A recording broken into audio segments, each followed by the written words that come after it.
Looking for a home in Hamilton? Judy Marsales of Judy Marsales Real Estate and real estate broker Steve Roblin join us now with some of the options. So let's talk about where we are now when it comes to pricing and how long houses or homes are staying on the market. Well, it's really fascinating right now because Hamilton has started to attract a lot of people from outside of the area because, you know, we've started to become a really wonderful place to live. Mm-hmm. And it's not just because our real estate prices are were lower, much lower than they were in Toronto. Mm-hmm. There's certainly an element to that. There's no question about that. But it's also the whole vibe in the city is wonderful right now. And it's attracting young people, and the whole area around the waterfront is attracting people. So we've got this really solid vibe that is helping the real estate market. And so I'm going to turn it over to Steve to talk about the days on the market and so on, and what you think. Yeah, no, we're seeing everything's moving in the right direction, right? We've been feeling this change after a big correction that happened in 2022.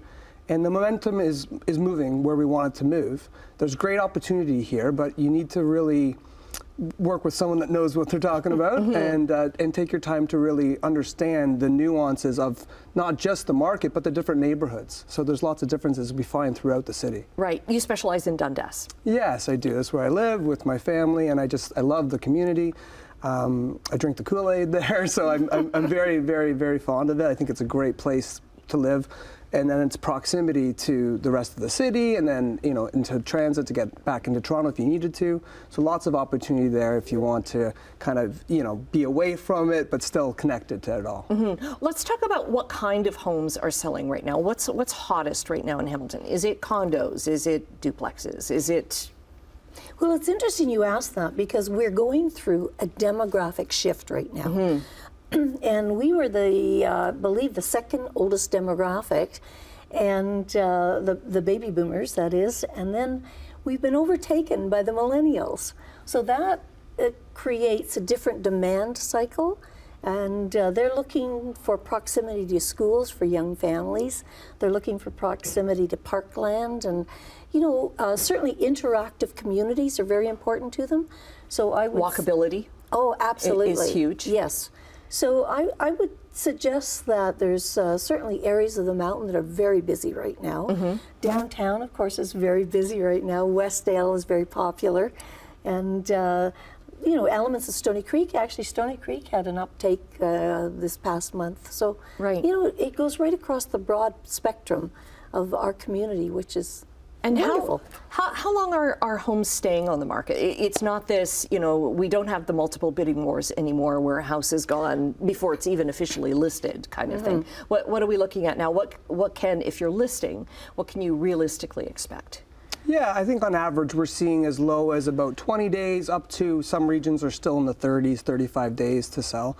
And with that, we have access to metrics that show how many showings before offers and then how many offers, and that kind of trend throughout months and years. And again, all those trends are moving in the right direction, that we're heading into a stronger seller's market, but it's still very buyer friendly out there and very price point dependent and location dependent, but it is it's moving in a direction for a busy, hot spring market, but it's not quite there yet. Right. And how are we doing with affordability? Because that's the big thing. Everybody's like, okay, it would be great to buy a home, but I can't. Yes, of course. And I think rates are a big part of that for sure.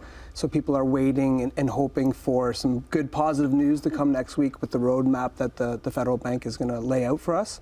There is a disconnect for sure. You know, a couple years ago, you know, you could afford a lot more of a house than maybe you should have been able to, but you could have. And now the unfortunate disconnect is that $2 million house is not the $1 million house that you can afford now. So we're trying to balance that. But everybody's had a lot of time to kind of process the rates and see where they are and hopefully make some adjustments to find a good opportunity out there. Okay, speaking of time, we've run out.